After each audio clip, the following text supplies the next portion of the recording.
Hi, everybody. Welcome to the PWZ podcast. I have a very special guest today in Ref Bill Thompson. Ref Bill, how are you? I'm good. How are you?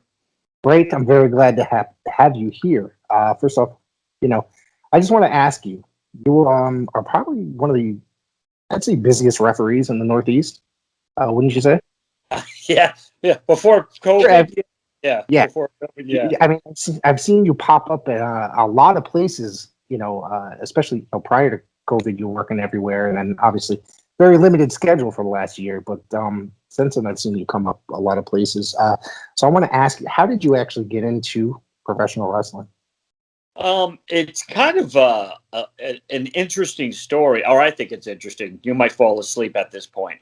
I actually started. I've been a fan for years. I mean, since I was a kid, the old Georgia Championship Wrestling days. I loved, and I actually by accident found a local access show called The Squared Circle on in North Haven TV. Just flipping through the channels one night, and I said, "Who are these guys?" And they started talking about wrestling. I was like, "Oh!" So I was listening. Uh, Long story short, I kind of called in, became like a voice of coming in and asking really good questions because I understood the business from a fan's perspective. I like to think Right. I had a bit deeper. They eventually asked me on the show. I eventually started doing a number of shows with them, and I did a I got a call one night that they were at a show and they were trying to get someone to record for Paradise Alley Professional Wrestling. And I had been to a few of their shows and had met a few people.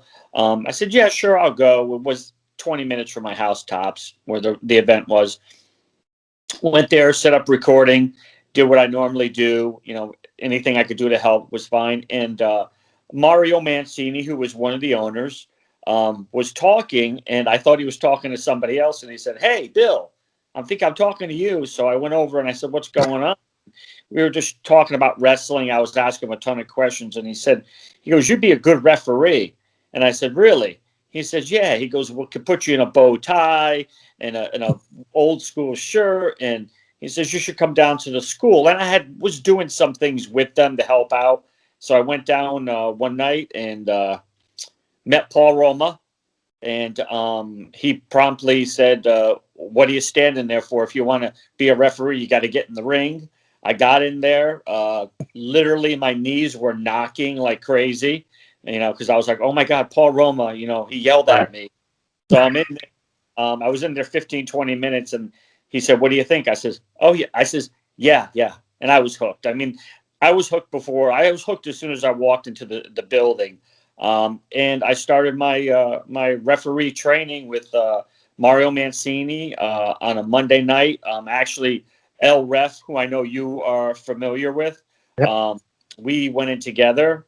We would go in on Monday nights and work with whoever we could. We just worked on our basic stuff that we learned, stuff that Mario taught us, and we eventually got to the what they called the the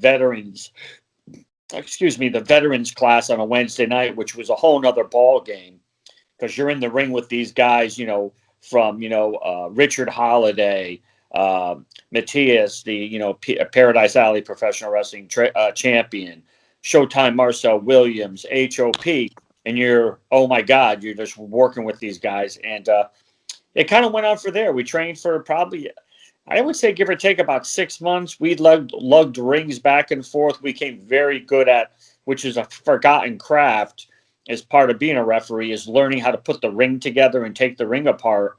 Um, and then one day we had our gear, and Paul said, "Your names are on the board. Get over there and do what you got to do." And it took off from there. So I started getting in the ring, and I've been going ever since.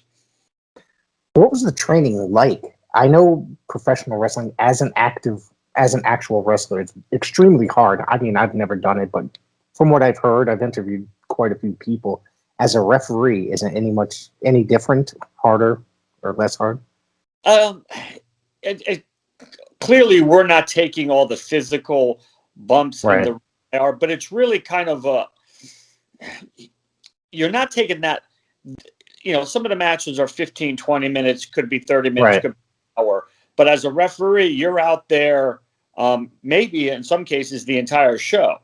Right. So training was a lot of learning how to properly stage yourself in the ring to be able to count.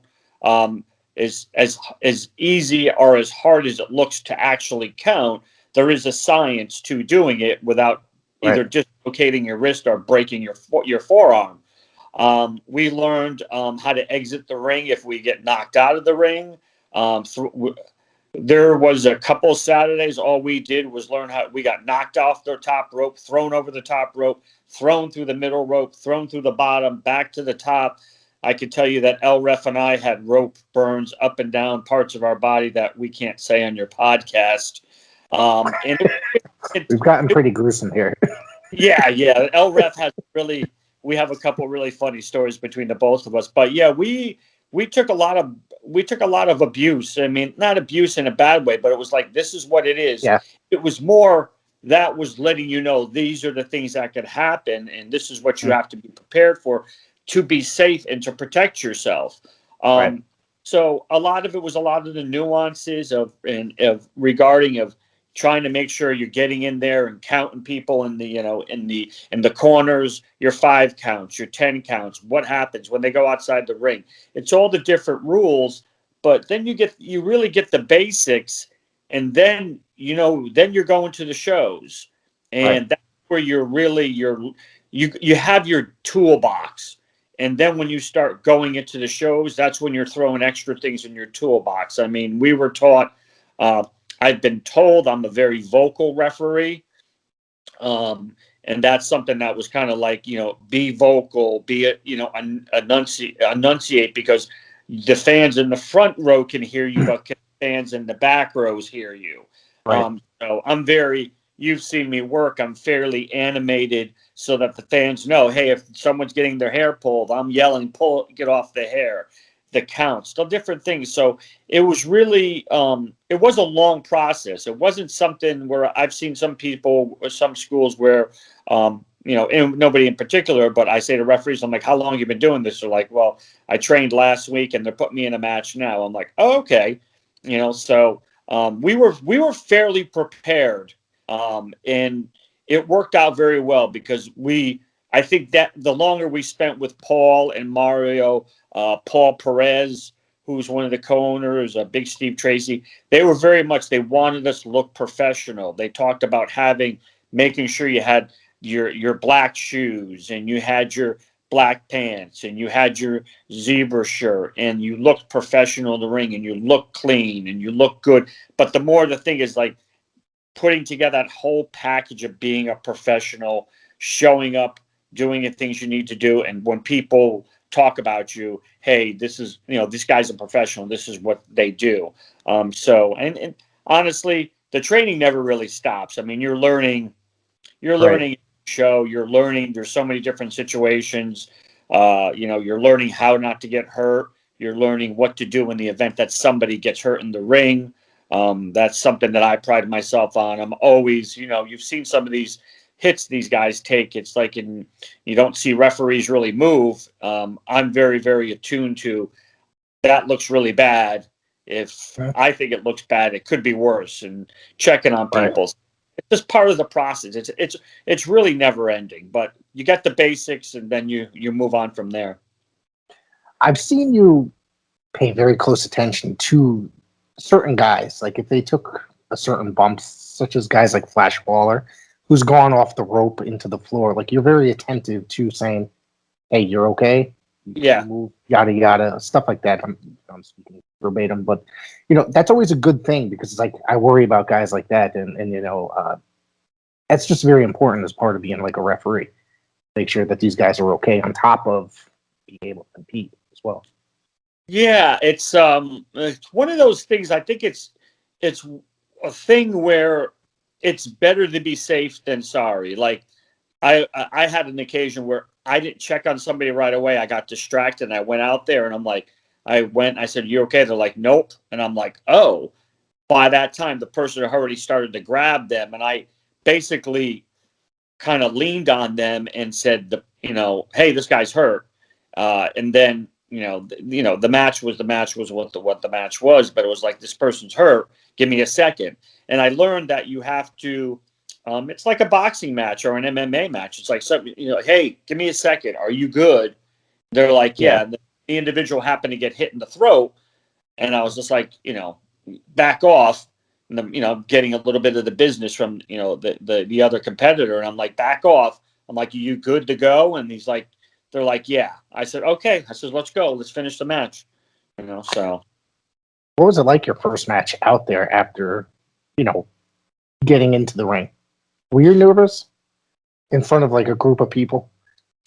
Yeah, it's a very, and I get that question a lot. How did you feel? It's like the longest part of the match was me running from the locker room to the ring. Okay. And once you get in the ring, it's really just you and the wrestlers or the talent in the ring. I hear the fans, I hear the cheers, I hear the screaming, but it's like it's kind of muted because I'm so much, because you have to remember, we're all fans, regardless if you're a wrestler, you're still a fan and you still want to see good matches. So I'm in there and I'm very, very attuned to what's going on because I have a dual job. It's like I'm a fan. I'm like, oh my God, wow, that was amazing. I'm like, oh, wait a minute, you're a referee. You have to go count now, or you have to go check, or you have to figure out what happened, who's cheating, whatever it is. For me, my first match, the longest walk was from the back room to the ring and then out of the ring back. But the funny story there is my first match was Nutrius X against Mateus. And the thing that went wrong was what I was worried about is Mateus was kicked in the nose. And when he came up, he had blood all over, was coming down his nose. And I was like, oh shit, excuse my language. And so I pushed off Nutrius X and I rolled in and I looked at him and says, are you good? And I said, are you good? And he looked at me and says, your nose isn't broken. There's just a lot of blood. I go, I think you're fine. And then the match continued. And he said to me after the match, he said to me that that was so important to him that I was able to give him that information so quickly because all he knew is there was blood all over the place. And I told him, I says, nose isn't broken. You took a shot to the face. I think you're good. And then they just continued to go. And I think he won that match. So, yeah. Right. Let's see. You've had the privilege of working with so many great talents in your time. I know you worked with Killer Cross prior to signing with WWE. Just incredible. Trying to think of who else, but what's it like working with those guys and just those guys in general? Yeah, it's to a certain extent. I mean, they're all different people, but they're different. I'll tell you, I think he's Karrion Kross in the NXT now. He truly a humble guy. I was nervous because I had seen his work at Impact. I think he was in MLW at that time, and was transitioning over. He did a couple shots. Yeah, sorry. Yeah, and met him. Him and the young man. Last name was I'm saying Green, and I think it was Anthony Green, not the Anthony Green, but not the one that's in NXT now. No. Okay. And I apologize to him if I'm wrong, but they had a very shoot match where they were holds and submissions, and Karrion Kross ended up tapping him out. But at the end, I said, was there anything? And he's like, no. He goes, you did a really great job. He goes, what did you think of the match? And I'm always very careful because I don't like to critique. I always just say, these are the things that I liked. These are the things the fans liked. I says, anything that you think you need to work on, obviously that's something you're good with. Right. But yeah, I worked with Crowbar. He's a good guy. Yeah, really nice guy. Just incredible. Funny stories with him is I've done a few of his matches and I'm like, I've gone in and he's just he's bleeding and I'm like brother, dude, I'm like, you're really busted open. He's like, I'm all right, dude, don't worry, I can take it. And so you feel good about it, but you're like, the professionals, the true guys that have been around for a number of years. And that's just not the big names. There's some folks out there that have been wrestling for 15, 20 years, and they're very well known. It's just, there's just a different professionalism with it. There's you could tell they've been there. They're smooth.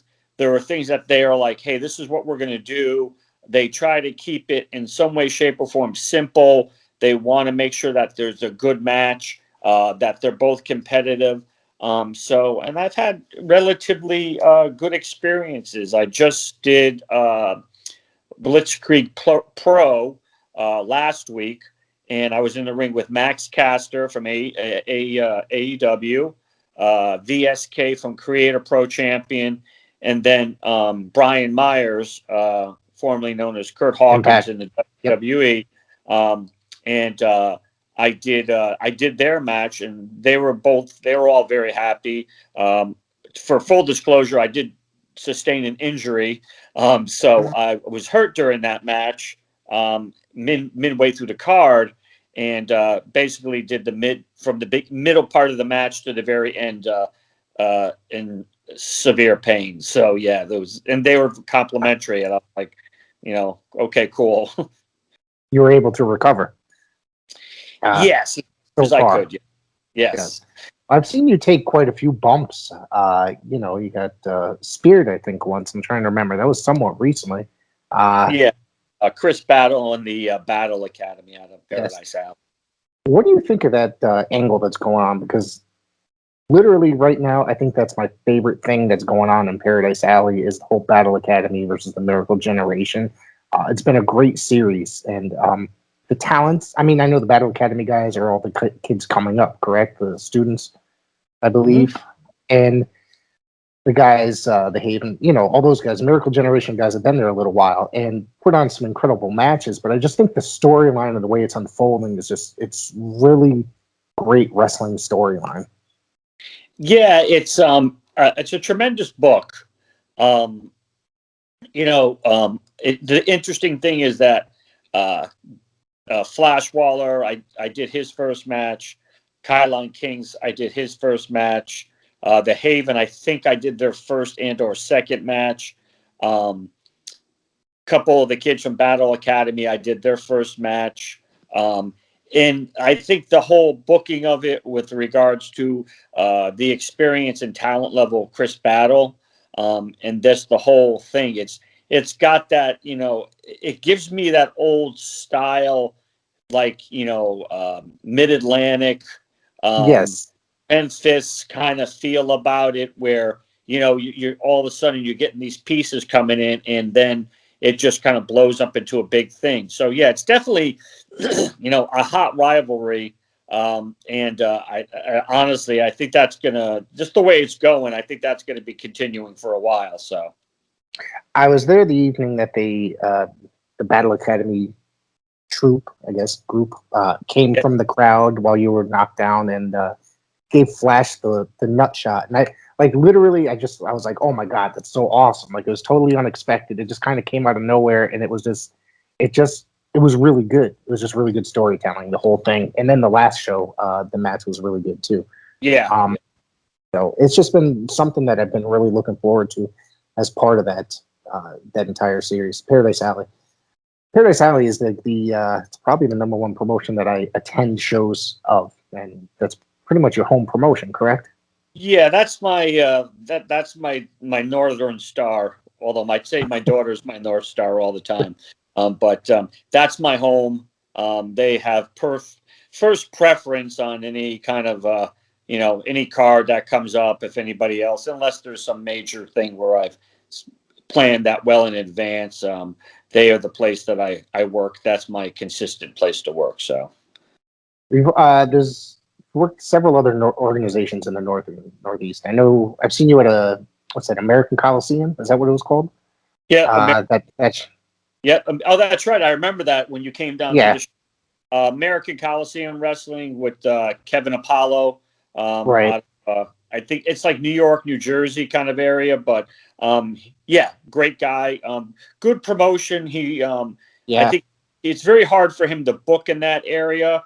But he's done some really good stuff, and I keep in I kind of keep in contact with a lot of the promoters, just even if it's just to say, hey, I haven't heard from you in a while. I hope everything's going well. So Kevin's a very nice guy. He's treating me very well. So They haven't. I think it's nobody's running in New York yet, New York, New Jersey yet, as far as shows, from what I've gathered.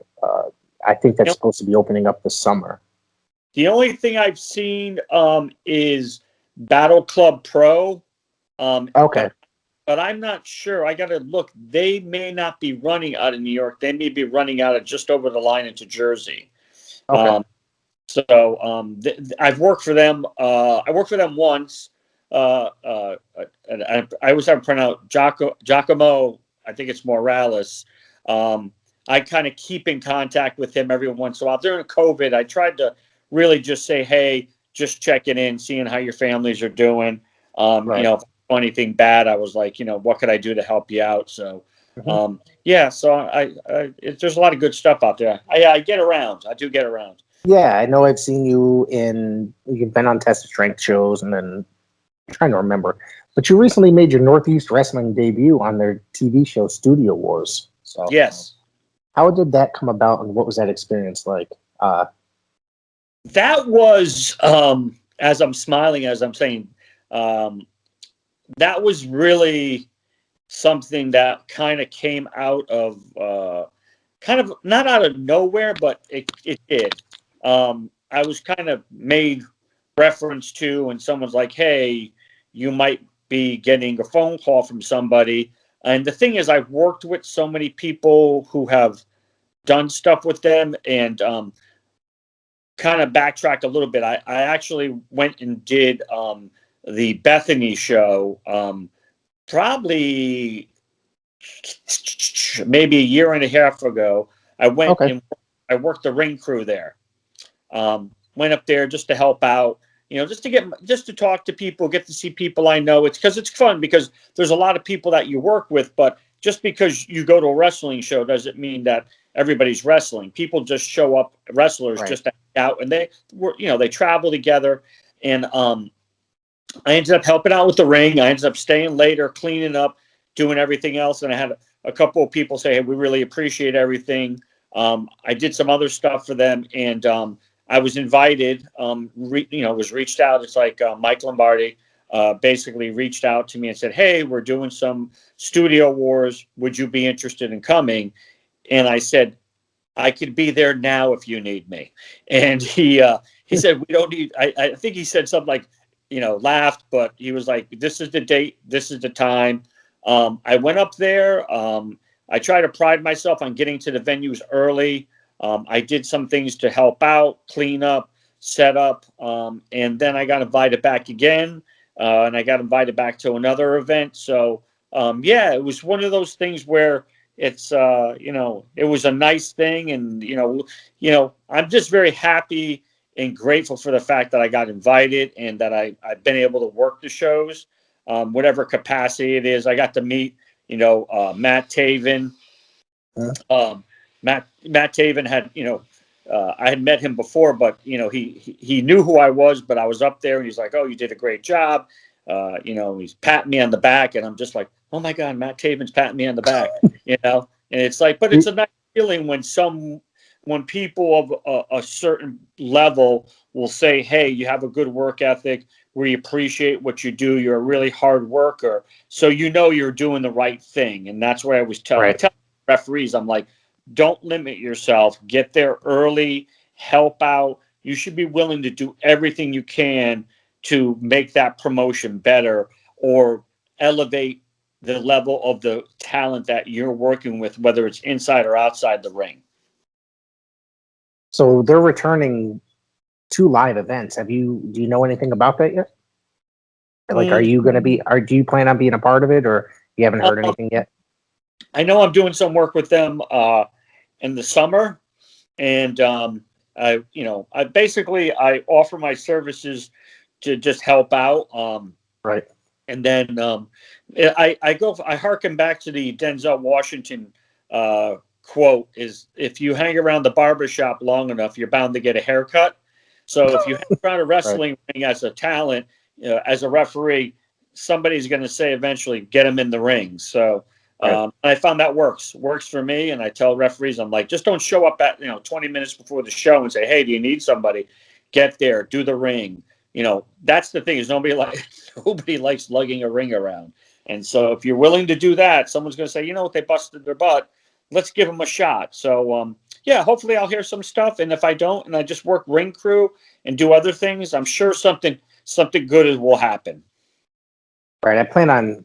I know they were booked. They announced a Southington show for this June something. I don't remember. I have the date on my phone, but I plan on going to that. I haven't been to a Northeast wrestling show since the North Haven Fair. Probably it's got to be almost 2 years ago now, and that was a really fun show. It's funny because some of those people are on TV now that were on there, like Christian Casanova is in Yeah. NXT now. So, Yeah. and I got to interview JT Dunn just a few months later. When I started this podcast. Yeah, he's a good guy. He was a fun interview. He was a really fun interview. Let's see, what else? Geez, I don't even know where to go now. So you got King of Paradise. You got King of Paradise this weekend. Yep, KOP. Yep. It's going to be a good show. Unfortunately, I don't think I'll be able to attend it. I'm hoping that it's streaming on Twitch. I don't know. Did you hear anything about that yet? I'll probably find out more about that towards the middle of the week. Okay. I know that we stopped all the online ticket sales because they get to a certain point, and then our worry is that people will show up who don't have tickets and not be able to get in. I think they'll probably put an announcement out before or maybe just prior to the show, like this is what we're going to do. I think maybe I could let you know a little early, So I'm really hoping that it is, because it's like if I can't make it, at least I can watch it, because it's like I said, I stopped. There was like a brief period as an adult for like a good 3-4 years that I did not watch wrestling. I divorced my first wife, and then I just got busy. Television was the least of my worries, really. Yeah. But, and then all of a sudden, probably about 3 years ago, has to be about a chance of running into Paul Roma at Cumberland Farms, on my way to work one morning, and then he invited me down. Yeah. And I can't, and I just sat there talking for about a good 10-15 minutes. I told him I was like a huge fan of his as a kid growing up, really was. And when he invited me down, and then I think the next one was coming up was like a free show. It was like the fan appreciation show. So I went down there. Basically, I probably only missed about 2 shows since. Yeah. So I've been pretty much, and because it's like I just loved what I saw. It's a good family friendly show, and that's something that was not in professional wrestling for a very long time, because the influence of hardcore wrestling and the Attitude Era, and exactly. I like it to be a good family friendly show. So it's they do a lot of good work as well. The Paradise Alley with charity work as well, like for their bigger shows. Yeah, we actually have done quite a bit over the years. I mean, there had to be a good 2-year period where all our shows were the benefit, the local animal shelter, the local food bank. We did a show, it seems like it's years ago, but we did the show at the JCC for the diabetes, So it's like we've done a lot of stuff to kind of give back to the community, which is a good thing. You also have to, make sure that you're getting a good product, and so people want to come see it. I think we're really much on the last, I think the last 2 years, 2.5 have been kind of a growing experience for Paradise Alley. Where the trajectory, and you mentioned earlier with some of the talent we have, that trajectory is kind of gone where, and that's how it gets sometimes. It kind of flat lines where you're, and you see it with other promotions too, bigger promotions where they lose talent, and then they're like, where are we doing? Where's our next big thing coming from? And I think we were in that for a little while, and we started doing the Friday Night Alley fights. and where there was like, an influx of newer talent, people that normally wouldn't see at Paradise Alley. Right. And the booking changed a little bit at the main shows, and I think with everything that we've done, and to one way, shape, or form, as weird as it sounds, I think the pandemic has made people look at their promotions a little bit differently and Hmm. look at what they're doing. And we were in that place right before the last show we did, right before everything was really shut down. We were running some very hot shows, Right. and then the pandemic hit, and we were worried at some point that we were going to lose some of that fan base. So we did some of those studio shows. Maybe we did some dark matches. We closed down the facility. We really had the wrestlers, referee, cameraman, posted those just to keep the content. And I think those were very intricate parts to add in, where people it kept us relevant, and people are like, oh, wait a minute, wrestling. And the show, when we started coming back, got really big. And you're still trying to keep everybody safe, and we're still wearing masks, and we're sanitizing and cleaning. There's a lot of effort that goes in before a show just to clean a facility. Excuse me. And I think that trajectory is kind of just keeps going. Plus the talent we get from, the newer groups. You mentioned Battle Academy, Miracle Generation. Kyline King just won the title from Max Morzoff. Yep. Mateus winning the title back, winning the title. So I think that trajectory is on the upward swing. And there are obviously wrestlers from other organizations that kind of come in and have been very key pieces. And in some cases, those talent from other organizations have come in and won titles. So I think Yep. it kind of gives you that aura of where you're not sure what could happen at a show. And I always tell people, I'm like, get there early, because you never know what's going to happen after the first match to the last match. And you don't want to be the one to be like, oh my God, I can't believe you're late. You'll never guess what happened. You're like, no. So it's always good. I feel like the pandemic has really changed professional wrestling. You see what the big leagues are doing, or groups like WWE.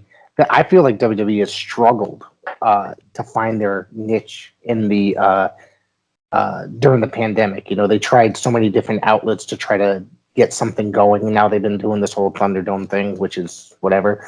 And AEW basically had the wrestlers around the ring, and I thought AEW was doing it really well.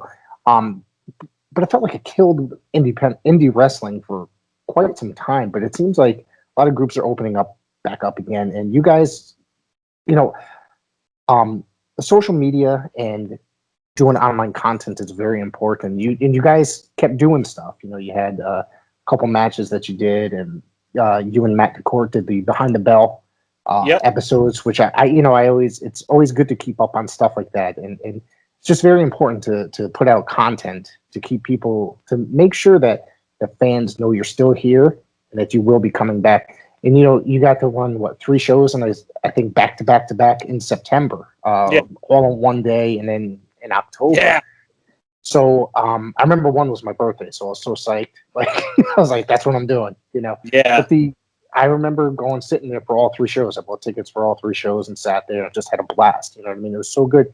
Then there was a few months without any shows, and then a couple shows back, you guys. That was when you're basically the big return. And I just remember walking in, and the whole place was packed. Yeah. And I just remember, you can definitely tell the people wanted this. The people wanted to be at a show. The crowd was such a big, an electric crowd. They were so into it. And it was so important. And I thought that was so amazing. And I ended up having a really great time. Thought that was one of the best shows that I had been to, obviously since the pandemic. But it just felt like a great show. And even me and Sign Guy were talking about it afterwards, and we had so much fun at that show, because it felt like it should have happened. This is what professional wrestling should be like. You know what I mean? Yeah, it's interesting, because you talk about that show where we came back after we did 3 shows in one day, and that Yeah. was like that was kind of production wise, that was a big thing for us because I don't think anyone thought we could really pull that off. And people were like, "How are you going to do 3 shows in one day?" We're like, "We got it." It'll And happen. people were like, "Sure," and they're like, "We got it." And it was done in a way where we were like, "This is the way it has to be done because we can't afford to do." You couldn't have 3 2-hour shows. You Right. couldn't have 3 shows with 6 or 7 matches. You had to keep them kind of, let's get these guys in, then move these Right. people out and bring these folks in, and then shut down, clean up, bring people back in. And it was really, it really kind of, from our perspective, it really pulled the group together because as a group, we were doing things and moving and cleaning and making sure we had everything and made sure everybody was safe and who had masks on and making sure that they understood what we had to do. And just the moving in and out of talent. Like you said, I think some organizations have struggled more to kind of figure it out. I'm happy to see that, places like, Ring of Honor, Impact, MLW, just to name a few, without talking about some of the smaller promotions, like Paradise Alley, Test of Strength. You talk about Blitzkrieg. You could talk about, the promotions in Massachusetts, Rhode Island. It's nice to see that some of that they've survived. And I think you're right in the perspective sense where people are like, that first show was really big coming back. And people seeing the content, just being like, oh, they're putting out something. Even if it was a little taste, you're like, okay, Right. cool. I can't wait to see those guys. Or, oh, I wonder if these folks are going to fight again. So I think it kind of made people look at things a little bit different. I mean, I think you noticed it like a lot of fans did coming into the school, to the facility, the training facility, is that, or as we call it, the performance center. We changed the whole look of that place, you know? The last 3 times I've been there, I had a different look each time. Yes. I mean, it was the one summer where there was the door and the truck was pulled up to the thing, and then, and then all of a sudden, then I walked in there the last probably 2 times ago, and then the whole thing was just repainted and just. I like the current setup from the last show. I think that's Yeah. perfect. If anybody cares, but I just think that it's a good presentation to the product that you guys put on. That one right there. It's ever evolving too, because we looked at Yep. it and we said, what are we going to do when we come back? And you got a lot of young kids there, and they're like, kudos to them. They were like, they said, let's paint the place. It had been talked about, and they got together. They painted it. They did everything they had to do. We went in. There were things that we had to clean up. We had to do a little bit differently. We changed some production lighting. That's ever evolving with us. We changed the entranceway. We opened up. We did 2 things. We moved a wall, created a wall, and then what we did last show was we took that wall down, moved Right. it, and then so what we were able to add fans and keep the as much social distancing as we could, and so we added the flags to the wall from different countries. Wrestling countries. I mean, everybody has wrestling, but there's certain countries, that you should see their banner up there. It looks like similar to like what the NWA does with the flags, and that part I Oh, like really? with the I have no idea the what you're talking about. the old. I mean, that one, I'm kind of a huge NWA mark. So, like watching the old shows where they had the flag set up. Actually, I Yeah, think Memphis did that. Memphis might have did that a little bit too, if I remember correctly. yeah, did Um, do it. Yeah. so I think, hold on, there was one other question, if I can remember it. Anyways, I'll try to remember that one later. So you work with a lot of different young guys, but I know you're good buddies with the House of Pain.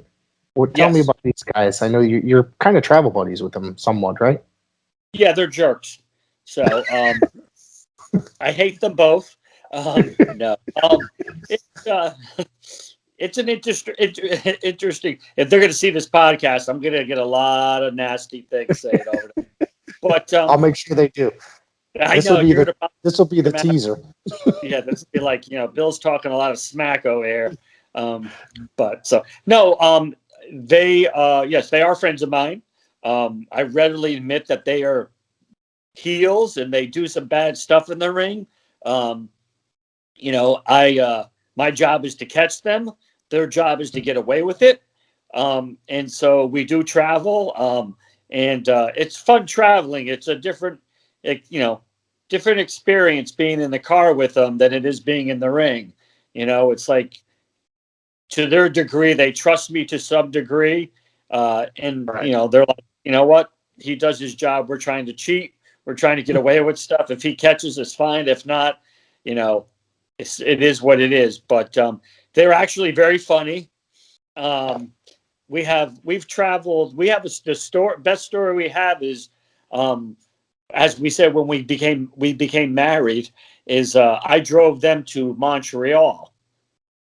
I drove them. We left on a Sunday morning at 6:30 or 7 in the afternoon. Drove to Montreal for Great Northern Wrestling, Hannibal's promotion. Really? Okay. Yeah, we got up there. They wrestled. I got to meet Hannibal, and people were like, "Are you?" He's like, "And who are you?" I says, "Oh, I travel with them. I'm a referee." And he looks. He goes, "You guys travel with your own referee?" And they go, "Yeah." And he goes, "That's good to know for next time." And then there were a couple of people from the States there. They're like, "You're a referee?" They're like, "Yeah." And they're like looking at HOB. They're like, "How is he?" They're like, "Yeah, he's good. He's okay." And they're like, the guys were like, "Why wouldn't you referee here?" I says, "I don't know anybody here." And people are like, "If you come back here, you're going to get in the ring." And they had a lot of people there. That was a big crowd. So I we can. drove in 24 hours, less than 24 hours from North Haven, Connecticut to Montreal, back in the car, drove back and got them back here, and we were completely wiped out. How It was was just hysterical, though. how was the crowd there at the Great Northern Show? I mean, they seem to have big crowds, right? Yeah, they had a big. I'm sure you're familiar with the old New Haven Coliseum. Oh, that was my favorite building. Like I said, I think we talked about it off air. Like that was the place that I went to the most as a kid for wrestling. Yeah, they had an arena that size, and it was pretty full. And I was Wow. looking, there's quite a lot of people around here. And from what I talking to some guys there, they're like, "Yeah, we just did a show. They had 10,000 people." And I'm like, "Wow!" So he definitely draws up there. Um, I hope in the future to be able to get up there and work for them.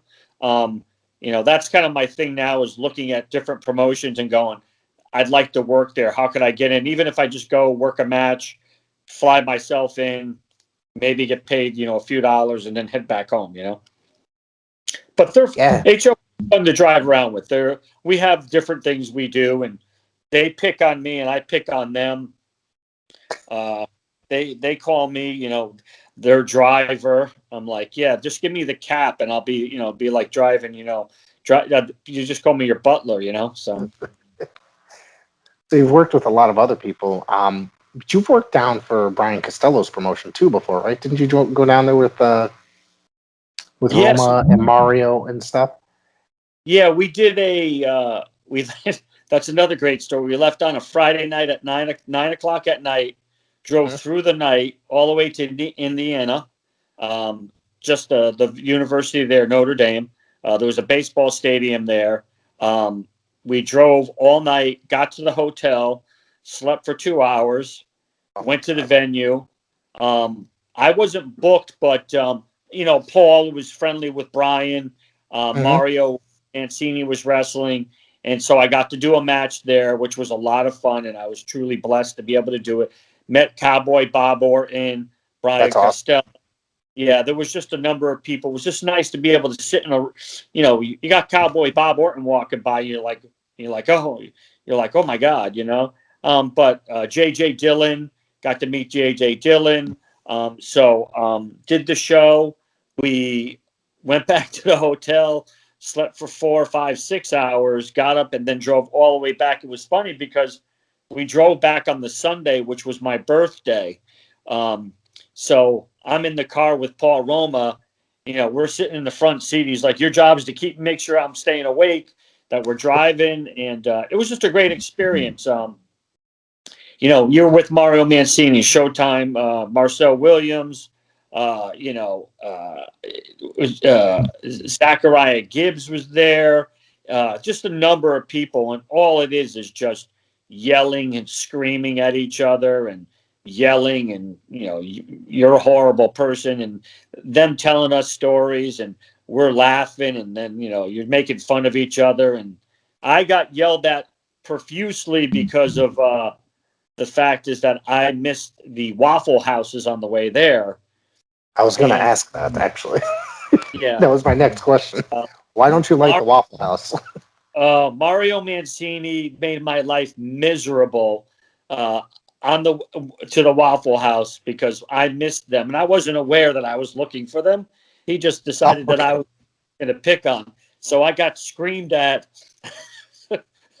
repeatedly, and it's an ongoing thing with him and I, where he loves the Waffle House, and I respectfully tell him in a not so nice way that Waffle Houses are not good. I'll use that as I'm trying to keep it all PG for you. That's all right. That's all right. Yeah, I basically tell him that Waffle House sucks, and then he yells at me on our chat room, and I go back and forth, and I tell him I hate his cheesecakes, and he's like, I hate you, and so it's just a lot of fun stuff. So, have you ever tried his cheesecakes? Because the pictures he posts are incredible. Like, some of them just look insanely good. Yeah, I had I can't say that I haven't had some. I remember the first time he gave me a piece of cheese. He goes, "You want cheesecake?" I said, "Yeah." He came over. I'm like, "Dude, you just cut a piece off and leave it there and give me the whole cake?" And it was, I can't say it. I'll deny I said it here, and I'll say I was drinking when I was doing this podcast. But it was pretty good. Although my cholesterol must have been 400 by the time I finished that piece. It was a chocolate cheesecake with Reese's peanut butter cups and something else in there, and I was just like, yeah, it was. A friend of mine ate. Yeah. Holy crap, this thing's good. He's a very good baker of cheesecakes, but I'm denying I said. I've been wanting to get one, but off of him, order one, but I'm just like, I really don't need it. Like, I'm trying to drop weight here, so I've been working very hard. But every year around the holidays, he posts like a ton of pictures. I'm just like, oh my god, he's killing me around the holidays. He made some. We had something we were doing, and he made like 6 of them, and I had like pieces of each of them, and I'm like, dear God. So, who do you like working with in the ring the most? I don't know. It's really kind of, there's like a mixed box. I generally enjoy working with everybody. Some of the fun people that just make me, and you've seen me in the ring. It's a little bit easier now because I don't wear a mask, but I was for a while where I was able to laugh, and people would see me playing. But I'm trying to. Kylon King makes me laugh very much in the ring. He'll start saying stuff to me, and I'm like, look at him. Marcel Williams will say some things to me that I'm like, that's totally inappropriate. But you'll laugh. It's funny because you get yelled at for things, and you're just like yell back at people. It's like it seems like it's never really a personal thing. It's more a professional thing, and just people arguing with you. I'm trying to think. I enjoy being in the ring with Ichiban. I never know what the hell he's saying. Elijah Six will give me a hard time where I'm like, I just start laughing, and he gets mad because I'm laughing at him. He's like, "What are you laughing at?" I'm like, "I don't even know." And he's just like, "You're old." I'm like, "I'm old." He's like, "Yeah, you're old." I'm like, "You're a jerk." And he's like, I think he plays a really good heel. I mean, to the point where he kept in character after the last show. He kept in character while walking to his car while somebody said something to him. And he just played the arrogant heel. Like, someone was like, "Oh, you had a great match." He's like, "I know," and he's just like walking away. And I was just like, I started laughing, but I'm just like, it's so perfect, just like staying in character because nobody's. Remember back in the old days when we were growing up, everybody had to stay in character when they were out in public, and nobody does that. And I saw Lucas Chase do that probably a couple shows back, and he kept kayfabe this whole time as some patron was kind of getting irritated with him, and was trying to take it to the next level off, thinking that he was just being disrespectful when I'm sitting here knowing that he's just playing his character, and I just, it was very respectful to see people keeping kayfabe, this day and age. As you can tell, I'm a big believer in kayfabe during this podcast. And it's,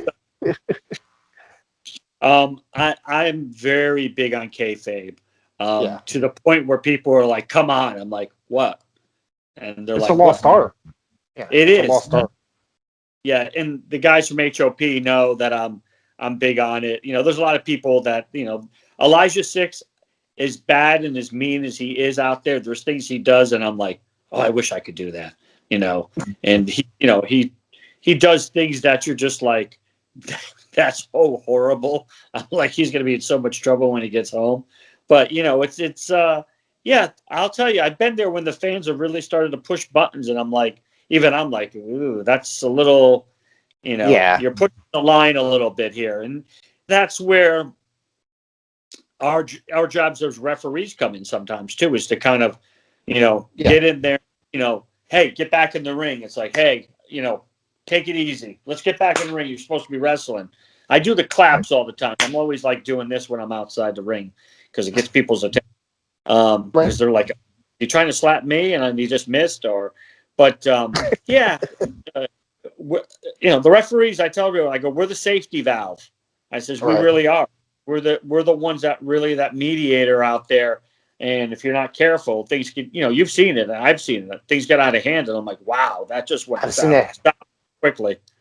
I've seen it so many times at shows where they get, things have gotten in hand. I've seen cops called and shows shut down. I've been to, just because of Balls Mahoney decided to start a fight with a fan, anything like that, however many years ago. And then all of a sudden the show shut down. So I'm like, here goes my $20 or whatever it was at the time. So. Yeah. And that always goes well when you shut the show down. Yeah. So we're shutting the show down. You're doing what? Listen, there's going to be a fight in the ring or outside the ring. Somebody's getting beat up by the end of the night. So. All right. So usually go about an hour. So I guess we'll wrap it up in a second. But I want to know what's in store for Bill Thompson, Ref Bill. Oh, one more thing before I say that. Why haven't you made merchandise yet? That's my main question, because I know I need that a lot, and I just kind of been in that place where I haven't felt that I should or really do merchandise, but I've gotten inquiries, and I'm kind of in a place where two things. I haven't really found anybody to help me do it. And then I was going to do some stickers. I had somebody working on it, and then they flaked out on me. So I'm going to start working. I want to do something with a sticker with like a bit emoji or something. You could be your avatar on Facebook. And I was like, yeah, all I need is that character with a referee shirt on going, ring the bell, and do a nice little sticker for kids. A couple other people suggested some other stuff. And I'm like, eventually I will do it. It's just like, I'm having fun doing what I'm doing now. And I think if I get the stickers made, I probably just give them away. So, but that's all I do. I bought a bunch of stickers and I just give them out everywhere. I mail them to people. They said, just shoot me a message, and I have to place another order, speaking of which. So I gave them all away. Yeah, well, it's like your sticker is on the back of my work laptop. Well, so, there you go. That makes me happy.